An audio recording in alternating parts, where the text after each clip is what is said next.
Greetings, people. It's Mr. Pull the Trigger yet again on another episode of the Enlightenment series. Thank you so much for the love. I really appreciate it. Every time I skip a day, every time I skip 2 days without uploading, people start getting worried. Mr. Pull the Trigger, are you okay? What's happening? Be rest assured, I'm okay. God is in it. But I really appreciate the checkups and the love and commitment that you are showing to this exposure series of the Enlightenment. So let's get down to business. The issue that is at the moment, is concerning this brother that gave me information about how testimony was abducted and where testimony is being kept and the entire syndicate, how the entire syndicate operates. Like I told you, there are so many reasons why your politicians in Nigeria are quiet about this. There are so many reasons why other men of God in Nigeria are silent about this. Is it because they can't see this? Or they are not aware of this ongoing case of a missing child? They are very much aware. The moment they open their mouth, the moment they start talking about it, all of them will be exposed. I want you to listen. This is just a snippet of the confession from the guy that works with these people, that has been working with these people. He started working for them as a cleaner where these kids are taken to, and the reasons why they abduct these kids. Some of you wonder, why do these prophets live long? Why did those politicians live long? Oh, these are your questions. How come whenever they are in power, they don't get to be sick or to actually die in power? They actually end up dying in power, They don't resign. There is so much that has been happening. And most of you wonder why these prophets, they keep living for the longest time ever, or a depots or the bios. I don't want to implicate them in this matter. But their silence also raises questions. It makes us wonder. It makes us wonder. For these other upcoming prophets, these baby charlatans that are also trying to get into these things, they get into these things so that they can sustain their lives. I want you to listen to this testimonial. It is a testimonial that is coming from a guy that works with these people. His life is at risk as we speak. Because, I'll give you the full story, but he left the facility where these kids are kept. And the reason why he left, he gave them an excuse that I want to go look after my kids. My kids are not feeling well. He's a father of 3 and he has a wife. So they always allow those boys that have children, those fathers that have children, to take some breaks, maybe once, twice a year, to go and check on their families. So that's how he left. And the reason why he left, because he caught wind of this case of baby testimony. And as a parent, as a father, it got to him. He took a very big risk. And he had no plans of returning. But he had only taken leave for a few days. So he missed a single day, the day that he was supposed to go back. That's what raised the alarm to the people. I'm not going to give you names now. The names that I'll give you, they will shock you. The people that are involved, they will shock you. This is not a matter of trying to make a case or trying to get you people entertained, but this is a series whereby I want you to view and listen from a parent perspective, from a parental perspective. And imagine if this was your child. But there are many parents out there that do not know what happened to their children. They are actually under the assumption that their kids, got lost somewhere. How many cases have you heard of kids missing in Nigeria? How many? Where do you think those kids are going? He clarified that there are 2 types of rituals that they use these kids for. Some, they sacrifice them. Like when you see in the case of Omoto, when he went to Germany, 2 kids died mysteriously. Without a trace, they died. Because it's not easy to move a child from Germany and come to abduct a child from Germany and bring them to Africa. It's not easy. So those are the ones who are vulnerable to occultic sacrifices. And the others, they don't sacrifice them. They keep them. For what? They groom them. For what? You listen to the guy. I don't want you to hear it from my own mouth. Cutting the long story short, there's a group of persons in Nigeria here. There are pastors in that group. There are other politicians in that group. that they are using these innocent children for ritual powers. You know, it is not every ritual that they kill somebody. There are some rituals that they don't kill. So the ones that they are using on these young children in acquiring their powers is taking their glory. That is the young children that their glory, their star, their future is bright. They adopt those children. They have powers that it identifies such children wherever they are and do the adoption. So they keep these children in their own custody, provide everything that they can provide for the child. They don't kill the child.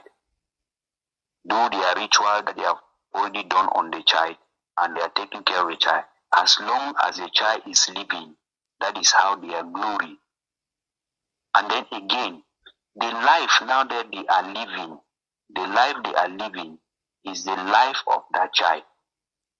That means, for example, if testimony was to live 100 years, therefore these people, the person who has taken the star of that child or the glory of that child will live that 100 years, even though he's an old person already.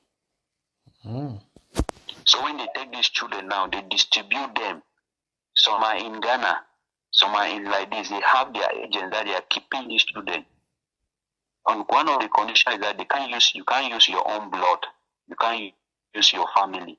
Because your family now, I will be on it. Questions will come out. So when they adopt these children now, they keep them wherever they are keeping, and they are taking care of the children, which they are already under a spell. And that spell is working on them while they are now using getting the powers and doing whatever thing they are doing.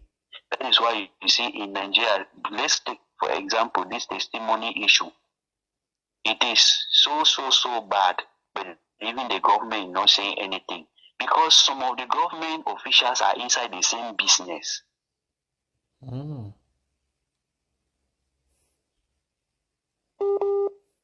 anything. They won't do anything because it is their own fellow member who has been. I hope you all understand me, Prof. X. I'm just cutting the long story short, though. What you're saying makes a lot of sense. Because if you look at these politicians and these pastors, they barely die. They live for a very long time. I'm working with them. Not that I was working with them. I'm working. Why I came back from where I am working is because of this testimony, something that I came out. I only took my excuse. They know to come to see my family. They used to give us permission to come out. So my own permission I took that I'm coming to see my family because I'm a father of 3. So those of us that we already have family, we have wife and children, they always give us permission so that we can come and see our family. But my intention was not coming to see my family. My intention was to come out and talk about this testimony, something that we are talking now like this. That's why I was demanding to talk with the mother so that I'll tell her what I know. It is also risky for me. Very, very risky. I know. We took an oath. The time that I decided that I will do this thing that I'm doing now, I started communicating with one man of God that he should be praying for me. Because the oath that we took, that we will not betray anything that we see or anything we hear. But right now I'm doing it because I believe that God cannot allow something to happen to me when I know that I'm speaking the truth.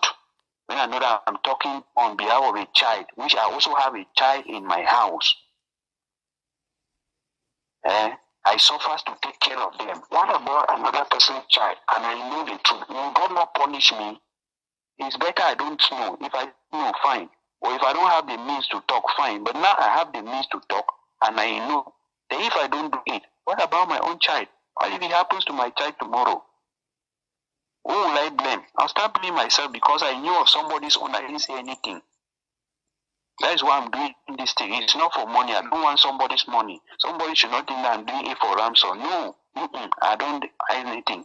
I will take my risks as far as this child comes out so that other children will be free. There are children that I don't know them. I've not heard their story, but I've heard testimony on. It is testimony story now that will save all these other children and expose these people. They have divided them because if they keep them on one place, they will suspect. People will begin to talk. So they divide them. They have their agents, women and men, that they carry. When they finish the ritual, they will give the children to them. Make them rich so that they will be taking care of the child the way they're supposed to be taking care. But that child does not have any future. The child does not have any life, nothing. If you look at testimony picture that I sent to you, look at the way they are taking good care of him. Because he is an empty vessel. They are doing all those care that they are taking care of him now is empty. If something is not being done to destroy the charm or the spell over him, or the ritual over him, he is empty. And they do it like that. It's not. They do it like that continuously. Oh, I am working there. I am working. I see them. They are bringing in these children. We take care of them.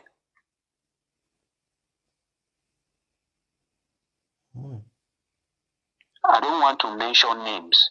They are men of God. You, self, you, Prophet X, with all your wisdom, with all your intellectual that I see on social media, you speak like you are a prophet. You say things that people do not know that it is true. It is true. You are saying it as if you know it is true. But since you are not there, people are thinking that you are just talking. No, I'm watching your videos. All what you say, it is true. True. Those people you point finger at them, that you talk about them, it is true. It's just that me, I can't talk. I can't be saying anything anyhow. I'm saying this because I swear to Ruth and you. It is only Ruth and you that have opened my mouth after all this year. Before testimony was being adopted, I have been working with these people as a cleaner. When they take us as a cleaner, but you render other services. They carry you, go out. We even travel out. We go to all these various places that these children are. Because we are the one who know what is there. It can only be us that we can go there for anything, for any services, for any work, for anything, as far as the children are being concerned.